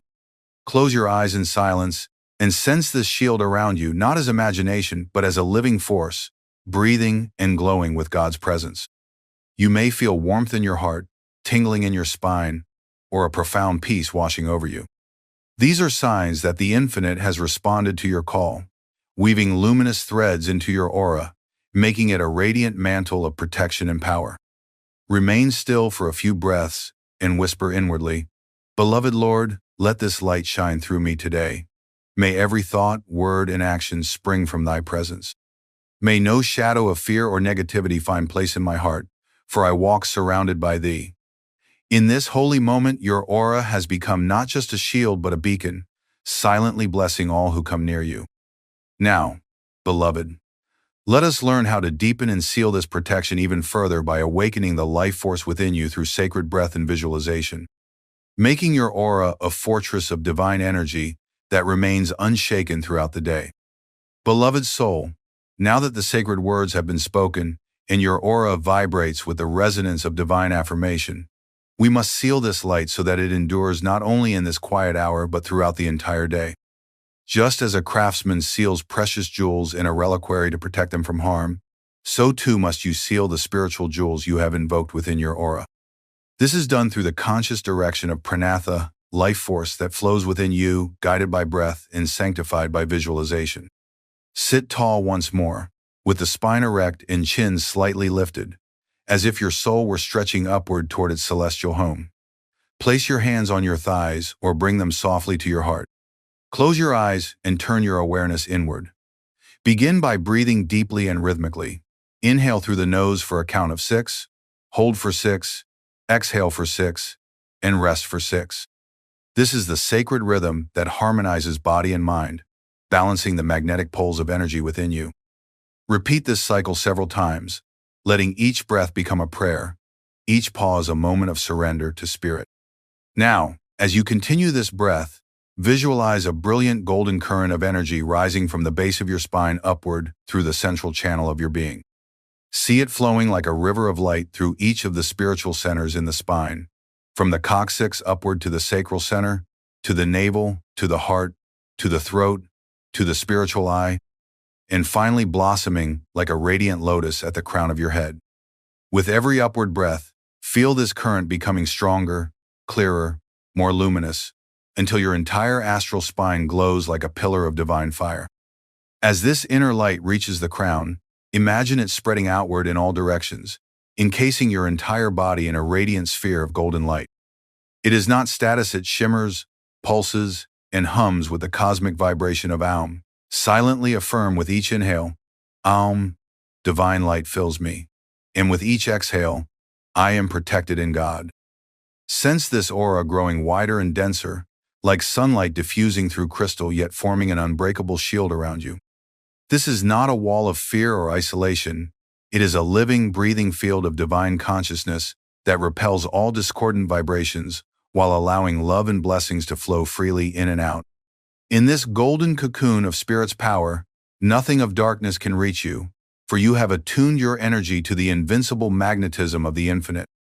Continue this practice for several minutes, letting your breath and visualization merge into one seamless experience of divine protection. Soon, you may feel a warmth radiating from within, a subtle tingling along your spine, or an expansive peace surrounding you. These are signs that prana has been awakened and directed upward, sealing your aura with God's own light. Finally, as you rest in this radiant sphere, offer this silent prayer. Beloved Divine Mother, let this light be my shield and my gift to all beings I meet today. May no shadow dim its glow, and may every soul who enters its presence feel thy peace and thy love. Rest in stillness, sensing that your aura is now a fortress of light, impervious to negativity, and yet a beacon of healing radiance for the world. Now, beloved, having spoken the morning declaration and sealed it with breath and light, let us enter even deeper into the heart of protection through silent communion with Spirit, where your aura is not only guarded but uplifted into the highest vibration of divine remembrance. Beloved soul, you have spoken the sacred words and breathed divine light into every fiber of your being. Your aura now shines like a golden dawn over still waters. Yet even with affirmation and breath, the deepest strength of spiritual protection lies not in words or techniques alone, but in direct communion with the infinite Spirit. Without entering the silent chamber of divine presence, your light, though bright, remains incomplete. Just as a flower needs not only soil and water but the kiss of sunlight to fully bloom, so too must your soul bask in the radiant touch of God each morning, allowing your aura to be suffused with divine intelligence and bliss. Close your eyes softly now, and lift your gaze gently to the spiritual eye, that point between the eyebrows where intuition opens like a hidden star. Let your breath become effortless, silent as a whispering breeze. The world fades away, the body feels light, thoughts lose their urgency, and only a quiet vastness surrounds you. Imagine you are sitting not in your room but at the edge of infinity, gazing into endless light. In this sacred stillness, speak no more words. Instead, listen not with your ears, but with your heart. Sense the subtle hum of cosmic vibration, the eternal song of Om echoing through creation. It is like the distant murmur of a celestial river flowing within you, softly carrying your consciousness upward and inward. Allow yourself to merge with this sound, this vibration, until you feel you are not merely hearing it but being a note of divine music in the symphony of spirit. As you rest in this communion, envision your aura not as something you are guarding alone, but as a radiance being nourished and expanded by God's own presence. Imagine the divine as a luminous sun above you, pouring rivers of white gold light into your crown, cascading down your spine, filling your heart, and spreading outward to every edge of your aura. The light is alive, intelligent, and full of unconditional love. It knows where healing is needed, where strength must be restored. Let it move freely, cleansing every shadow, sealing every breach, and weaving threads of divine power around you like a robe of invincible grace. In this silence, you may feel as though you are floating, untethered from worldly concerns. A deep joy rises, not the fleeting happiness of passing pleasures, but a serene, unshakable bliss that needs no cause. This is your true protection, the realization that you are never separate from spirit, that divine light is not merely around you, but your very essence. Remain here as long as you can, absorbed in the gentle embrace of God's presence. If thoughts return, do not resist them, let them drift away like clouds, while you remain anchored in the radiant sky of spirit silence. When devotion swells in your heart, silently offer it as a prayer. Beloved, I am thine. I surrender all to thee. Guard me with thy light. Fill me with thy peace. Make my aura a reflection of thy love for the world. As you slowly prepare to return from this silent communion, know that you are not leaving God behind. The divine presence you touched remains within you, woven into the fabric of your aura, breathing through your thoughts and actions. From this stillness, you will step into the day, carrying a shield far stronger than any human effort, a shield of living spirit that will not fade with time or circumstance. Now, beloved, let us learn how to carry this holy radiance into every moment of the day, ensuring that your aura remains bright and unbroken even as you move through the noise and challenges of the world. Beloved child of the infinite, you have spoken the sacred words, sealed your aura with divine light, and entered silent communion with spirit. But understand this, the morning practice, as holy as it is not meant to be locked away in those few quiet moments. The shield of divine light you have built must not be forgotten once you step into the currents of daily life.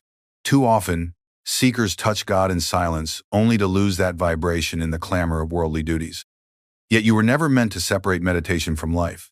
Life itself must become a moving meditation, every step a prayer, every thought a ray of divine protection, strengthening your aura anew. As you rise from morning stillness and enter the day's activities, keep your gaze inwardly lifted, your mind anchored in remembrance of spirit. Carry your mantra in the background of your thoughts, like a soft, unending hum. Silently repeat, I walk in divine light. I am surrounded by divine light. I radiate divine light. With each repetition, feel your aura shimmering brighter, like sunlight reflected on water, rippling outward with every movement and breath. When you encounter people whose vibrations are heavy or restless, do not fear their energy nor judge them in your heart. Instead, silently affirm, the light of God surrounds us both. No darkness can touch me, no shadow can linger where His presence shines. Imagine that your aura expands like a luminous shield around you, a sphere of divine protection that transforms negativity into peace before it can reach you. This is not imagination, but a living spiritual law. The stronger your attunement to God, the less discordant energies can penetrate your field, for darkness cannot dwell in the fullness of light. Throughout the day, pause when you feel mental fatigue or emotional heaviness creeping in. Place your hand quietly over your heart. Close your eyes for a brief moment and silently reconnect with spirit. A single deep breath drawn with divine remembrance can restore your aura's strength more swiftly than hours of rest. Whisper inwardly, Beloved Spirit, renew thy light in me now. Feel this prayer answered immediately as warmth, peace, or clarity washes through you, silently cleansing your energy and brightening your protective shield. Before important conversations, meetings, or entering crowded spaces, take a second to visualize a golden radiance surrounding you. expanding from your heart outward until it envelops your entire being. Affirm, this aura is the armor of spirit. Nothing that is not of God can touch me. Only light, only peace, only love may enter and leave through this field. Walk into every situation carrying this invisible sun. Many will not understand it, yet they will feel it. They will sense serenity and quiet strength emanating from you, unconsciously uplifted by the divine magnetism of your presence. And when challenges arise, moments of conflict, misunderstandings, or emotional turbulence, do not let the aura flicker in response to agitation. Remember that you are not a wave tossed by the sea of circumstances. You are the shining, unshaken sun of spirit. See the disturbance as a passing shadow and silently repeat, I am untouched by this. I dwell in divine light. With each repetition, you reaffirm the truth that no worldly vibration has power over a soul protected by God's presence. Thus, your morning invocation does not end when you rise from meditation. It continues unbroken throughout the day. By guarding your thoughts, maintaining inner prayer, and living in constant remembrance of spirit, you sustain the protective shield that began in silence. Your aura remains strong, clear, and radiant, not only shielding you from harm but silently blessing every life it touches. And now, beloved, as we prepare to close this sacred journey, let us seal these teachings with a final soul charge, a morning prayer of eternal remembrance that will forever bind your aura to the invincible light of God. Beloved child of the infinite, you have walked with me through the sacred science of guarding your aura, learning to awaken it with holy words, seal it with breath and light, commune silently with spirit, and carry its radiant strength into the world. Now, let us gather all these blessings into one final morning prayer, a soul charge that will anchor you in divine protection, not just for a day, but for every step of your eternal journey. Sit once more in your sacred space. Straighten your spine as though the infinite were lifting you upward, drawing you toward heavenly realms. Place both hands lightly over your heart and close your eyes. Take 3 deep, slow breaths, letting all distractions melt away, until you feel only the gentle pulse of life within you. In this stillness, recognize that you are more than a body, more than a mind. You are a luminous soul, a spark of the eternal flame that no shadow can ever dim. Now whisper with devotion, Beloved Spirit, I am thine. I awaken this morning in thy light, sustained by thy love, guided by thy wisdom. Surround me with thy radiant presence, that no darkness may touch me, no fear may find me, no sorrow may dwell in me. I am a child of God, untouchable by worldly shadows. Thy power shields me, thy joy fills me, thy peace guides me through this day. Pause, letting these words sink into your consciousness. Imagine them as living vibrations, spreading through every corner of your mind and body, flowing outward into your aura like ripples of golden light.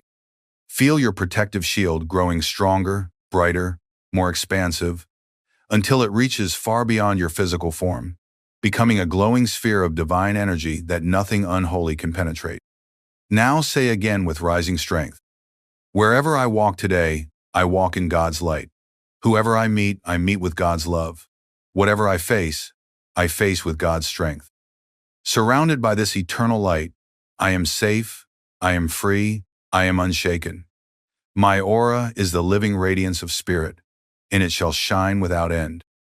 Visualize this light, not only protecting you but radiating outward, silently blessing your home, your family, your work, and every soul you will encounter. See it shining like a golden dawn over all your relationships and endeavors, dispelling misunderstanding, attracting harmony, and turning every challenge into an opportunity for divine growth. In this moment of silent glory, feel gratitude rising in your heart.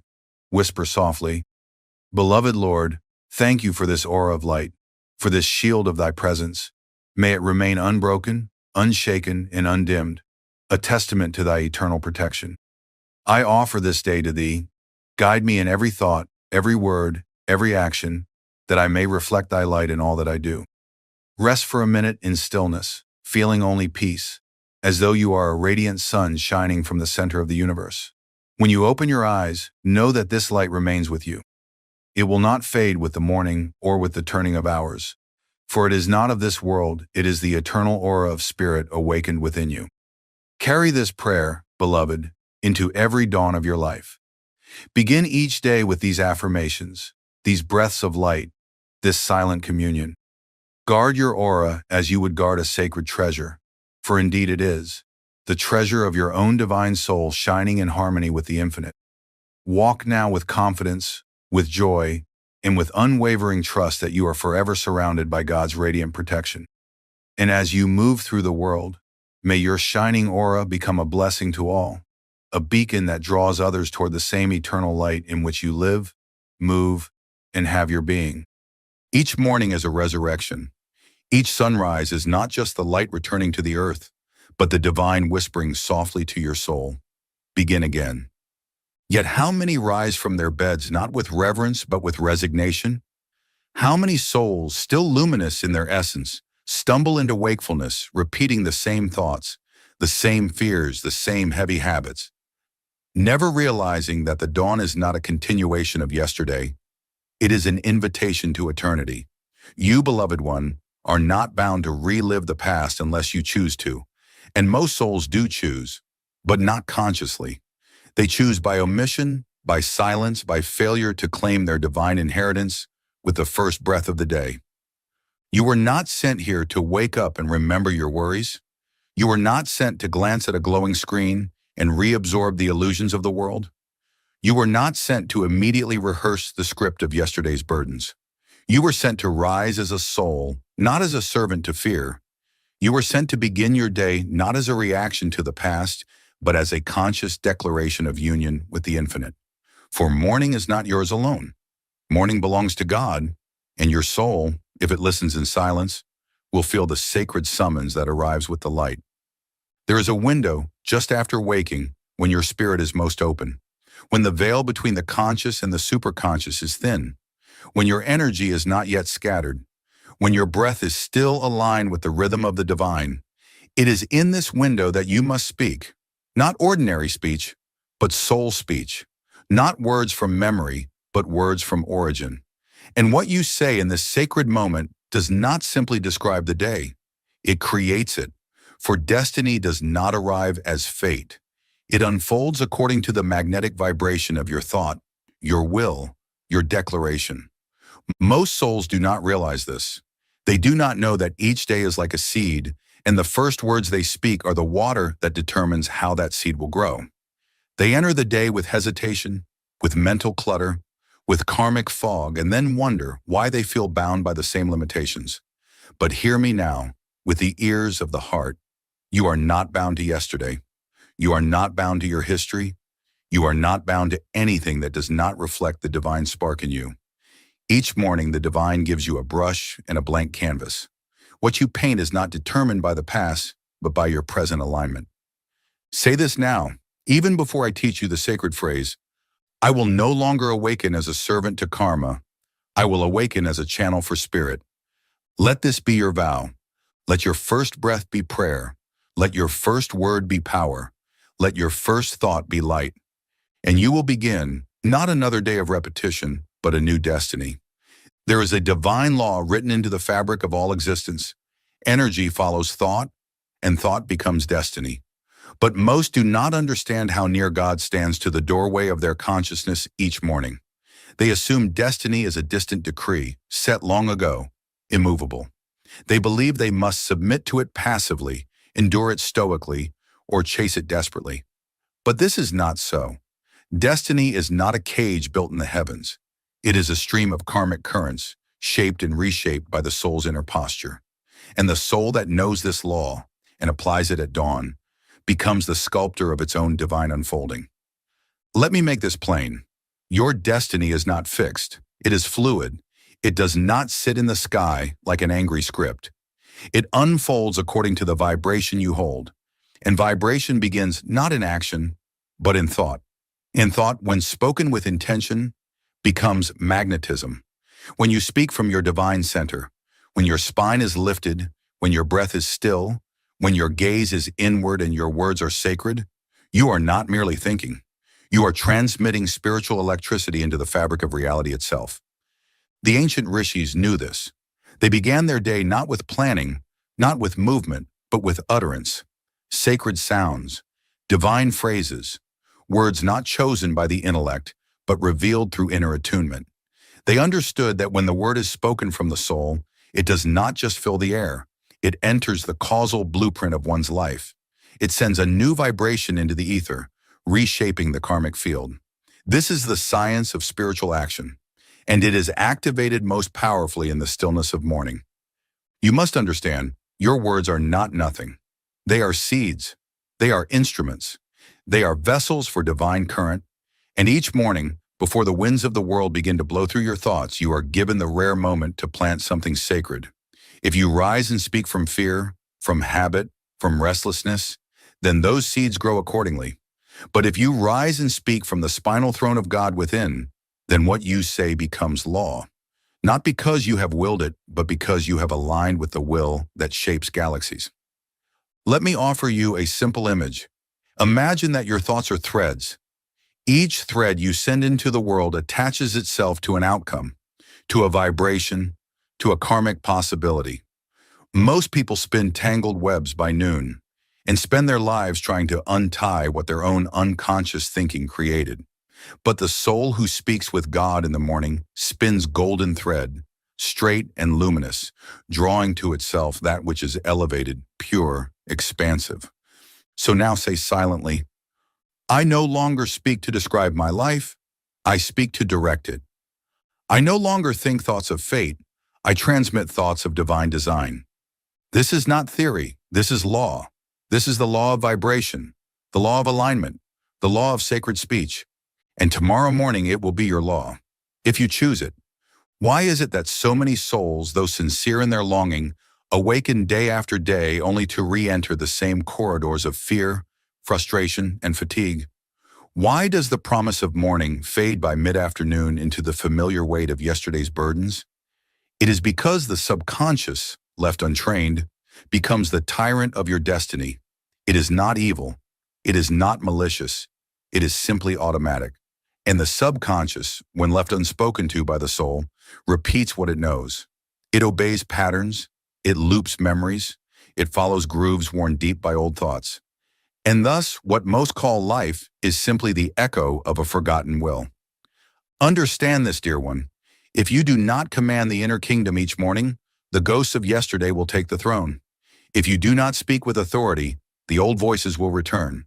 If you do not lift your spine and offer your breath in sacred affirmation, your own mind will feed you the past disguised as the present. This is not punishment, it is law. And this law, once recognized, becomes your liberation. The soul was made to govern. It was made to radiate, not react. But for most, the first thoughts upon waking are not chosen, they are inherited. Inherited from fatigue, from worry, from mental clutter left over from the day before. The first words are not sacred. They are unconscious murmurs of habit. I'm tired. I don't want to do this. Here we go again. And thus, with a single phrase, the new day becomes a mirror of the old. You must retrain the inner listener. You must teach the subconscious that it is no longer master. You must greet each dawn as a warrior of light, not with struggle, but with alignment. You must speak before thought thinks you. You must sing before memory reminds you. You must declare before the world defines you. This is the obedience required, not to dogma, not to outside authority, but to the sacred self within you, who knows that every morning is a portal. Let me give you an image. Imagine your mind is a garden. Each night, seeds from the past fall into the soil. If you do nothing in the morning, those seeds begin to sprout, automatically, unconsciously. But if you rise with awareness, if you walk into that garden with a shovel of devotion and the sunlight of mantra, you can pull the weeds before they root. You can plant new flowers. You can redirect the soil. And in a matter of days, your inner landscape begins to change. And how does this begin? Not with effort, not with resistance, but with sacred repetition, with chosen words, with morning mantra, with spiritual obedience to the higher will that already lives in your spine. Say this now within, I will no longer obey fear. I will no longer repeat the thoughts that broke me. I will obey only light. I will serve only the voice within that knows I am free. And when you speak this truth tomorrow morning, before the world speaks to you, You will no longer live from memory. You will live from destiny. And now, beloved soul, we arrive at the turning point, not merely of this message, but of your very life. For it is one thing to understand the law, it is another to speak it. Knowledge of truth does not change destiny, but utterance, when charged with sacred will and divine remembrance, becomes the architect of tomorrow. Let me now place into your hands not just a mantra, but a living blueprint, a phrase to speak with breath, with reverence, with posture and presence. A phrase not made of words alone, but of vibration, a rhythm of remembrance, a design for your highest becoming. The morning mantra is this: Heavenly Father, awaken me in thy will. Let my thoughts create only light. I walk this day in union with thee. Say it once with me now, slowly, devotionally. Feel each syllable echo into the space around you. Heavenly Father, awaken me in thy will. In that first line, you surrender the ego's story. You reject the path of self-will and declare your alignment with the cosmic purpose. You are no longer waking for yourself. You are waking as an instrument of God's light. You are not asking for survival. You are asking for surrendered usefulness. And in that surrender, a higher current flows. Let my thoughts create only light. This is not poetry. This is metaphysical direction. Every thought you think is a creative act. And here, in the quiet power of morning, you take hold of the reins. You no longer allow your thoughts to drift in complaint, in fear, in lower reaction. You command them gently but firmly to generate only light. Light in word, light in gaze, light in action. I walk this day in union with thee. This is the vow, the affirmation of unity, the end of separation. This is not an appeal. This is identity. You declare that every footstep you take is not your own, but guided by the inner Christ, the inner Krishna, the divine self within. Your walk becomes your worship, your schedule becomes your sanctuary, your day becomes your living temple. Now speak the full mantra aloud 3 times, not with haste, but with breath. Let each word rise from the spine and settle gently into the soul. Heavenly Father, awaken me in thy will. Let my thoughts create only light. I walk this day in union with thee. And again, and again. Then once the breath is still and the body softens, repeat the mantra inwardly 3 more times without moving the lips, only vibrating the words in the inner temple of your heart. Let the breath carry it. Let the soul receive it. This is no longer a phrase, it is a portal. And through it, you reshape destiny, not by force, but by alignment. Say now, I rise today in divine authorship. My morning breath rewrites the stars. The day no longer leads me. I walk it in union with thee. Let this mantra greet the dawn before any other word. Let it be the gate you pass through each morning. And what follows will not be fate. It will be freedom. It is not enough to know the mantra. It must become your ritual, your anchor, your first breath of belonging in the new day. Just as the body requires rest each night to renew its strength, the soul requires alignment each morning to direct its energy. And without sacred ritual, even the most powerful words are soon forgotten, scattered like dew before the rising sun. You must now sanctify the morning, not just occasionally, but daily, not with complexity, but with sincerity. Let me guide you. Before the sun lifts its golden head over the horizon, rise. The best time is before dawn, during the sacred hours when the world is still, and the veil between the finite and the infinite grows thin. If you cannot rise then, rise when you can, but rise intentionally. Do not leap from bed into the stream of thoughts. Do not reach first for noise, or light, or tasks. Before anything else, sit upright. Place your body like a temple. Sit with the spine straight, the shoulders relaxed, the gaze gently uplifted to the spiritual eye, the point between the eyebrows. This posture is not just physical, it is devotional. You are telling your soul, I remember who I am. I remember who sent me. Then breathe, slowly, consciously. Inhale through the nose as if drawing divine energy into your being. Exhale through the mouth or nose, releasing yesterday's residue. Do this for several breaths until the body calms and the mind listens. Now speak the mantra 3 times aloud, with reverence, with devotion, with the awareness that the divine listens, not only with ears but with presence. Heavenly Father, awaken me in thy will. Let my thoughts create only light. I walk this day in union with thee.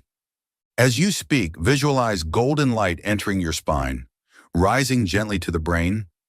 Feel it illuminating the inner temple. With each word, you are not only speaking, you are activating a higher magnetism. After the 3 vocal recitations, repeat the mantra 3 more times silently. Let the words echo inside. Let them merge with breath. Let them dissolve thought. This is not mechanical, it is mystical. The more you do this, the more the subconscious reorients itself around truth instead of fear. And now, write the mantra down. Keep it near your altar. Place it beside your bed. Carry it in your wallet. Let it become your morning bell, your midday centering, your evening return. Speak it again at noon if you feel scattered. Whisper it before decisions. Let it become your daily password to divine remembrance.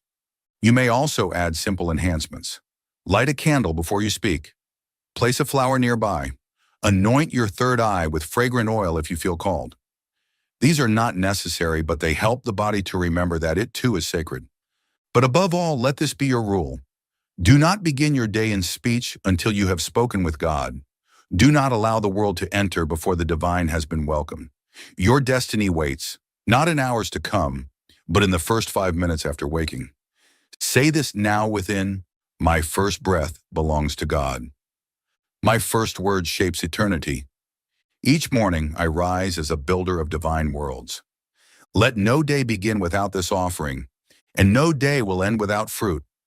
When you begin each morning with sacred intention, when you speak divine truth into the silence before the day unfolds, something begins to shift. Not always in the outer world at first, but always within. The vibration of your being starts to harmonize with the higher law. The soul, long buried beneath layers of habit and distraction, begins to rise like a lotus from the mud.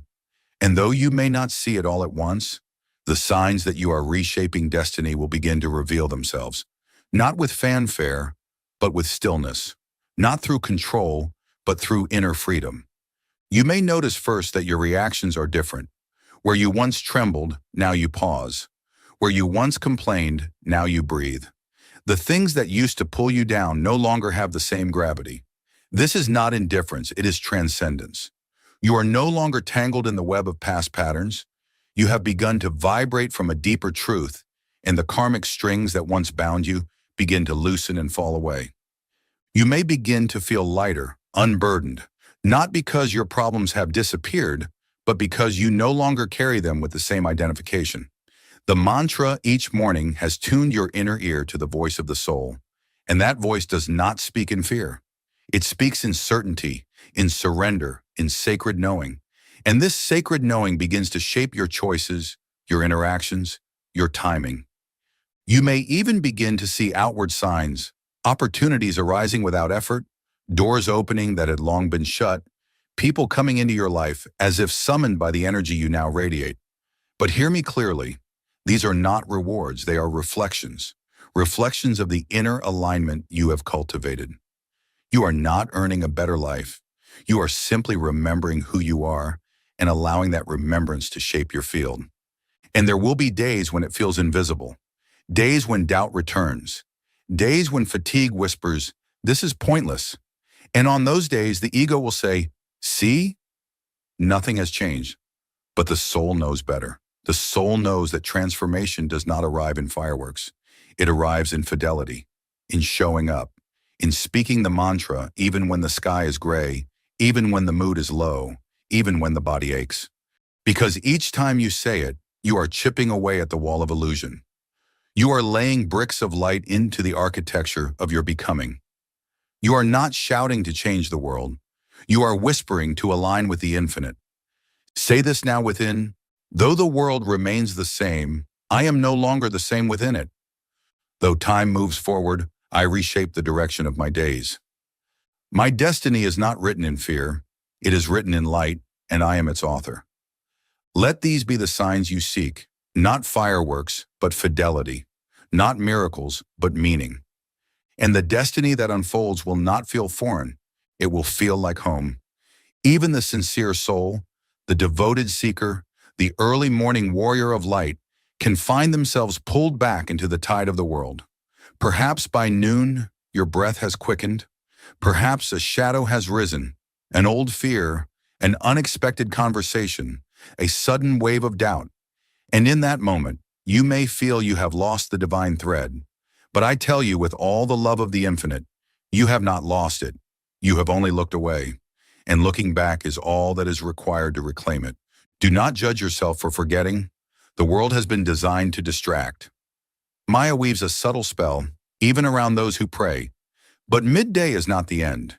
It is a sacred checkpoint, a gentle reminder, a pause in the symphony where the soul is invited to retune. And for this, I offer you the practice of midday anchoring, not as a duty, but as a return. Find just 60 seconds. Even in the midst of labor, even in the noise of the office, even while walking, pause within. Let the outer world continue. But you, for one moment, step inward. Breathe in silently and say within, "Awaken me in thy will." Exhale silently and say, "I walk with thee." Let this simple rhythm, inhale, exhale, become a spiritual chord, pulling you back into alignment. 2 breaths, 5 breaths, 10 if time allows. Let the nervous system soften. Let the soul remember. You may not feel anything dramatic. That does not matter. What matters is fidelity. What matters is that you remembered to remember. And in that remembrance, even the momentum of karma is slowed. Even the trajectory of the day is shifted. If possible, revisit the full morning mantra once more. Heavenly Father, awaken me in thy will. Let my thoughts create only light. I walk this day in union with thee. And if the world around you is too loud, let your breath say it.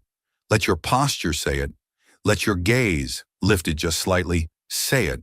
For everything speaks. And when your inner world speaks divine truth, the outer world begins to listen. Say this now. When I forget, I return. When I fall, I rise through breath.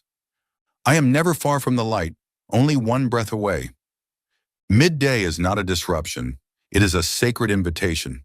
And you, dear soul, have the power to accept it.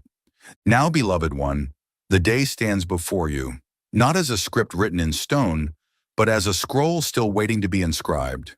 And the hand that holds the pen is yours. Not the hand of ego, nor the hand of fear, nor the weary hand of repetition, but the illumined hand of the soul, lifted in alignment with the divine. You are not a leaf tossed upon the winds of karma. You are not a passive recipient of fate. You are a child of infinite intelligence, infused with the power to shape, to direct, to transmute, to consecrate this very hour into gold. You do not need to beg for permission to begin again. You need only remember. You do not need to fight the past to find a future. You need only speak the word. And you know the word now. You know the sound that reshapes the unseen. You know the phrase that magnetizes miracles, not by force but by vibrational truth. Let it be spoken one final time this day. Heavenly Father, awaken me in thy will. Let my thoughts create only light. I walk this day in union with thee. Let these not be the last words of a video, but the first words of your rising. Let them pour into your morning routine. Let them saturate your coffee, your stillness, your solitude. Let them echo in your breath as you move through every room. Let them rise again at noon. Let them settle again at dusk. Let them shape not only your mind, but the magnetic field around you. And through that field, destiny will respond. Not as punishment, not as reward, but as reflection. Now I invite you to speak not only with breath, but with action. Below this offering, write with courage. I begin this day as light made visible. Let that be your vow. Let it be your vibration. Let it call others to remember who they are. For when one soul chooses to rise, it lifts many. And today you have chosen to rise, not as a reaction, but as an author of divine possibility. Let this be your closing prayer. May no moment go unconscious. May no breath be wasted on fear. May every word you speak build worlds of light, and may your destiny unfold. not as repetition, but as revelation. You are not broken. You are being rewritten. You are not forgotten. You are remembered. You are not alone. You are walking with the infinite. Now go, rise, walk, and let the day remember who you are.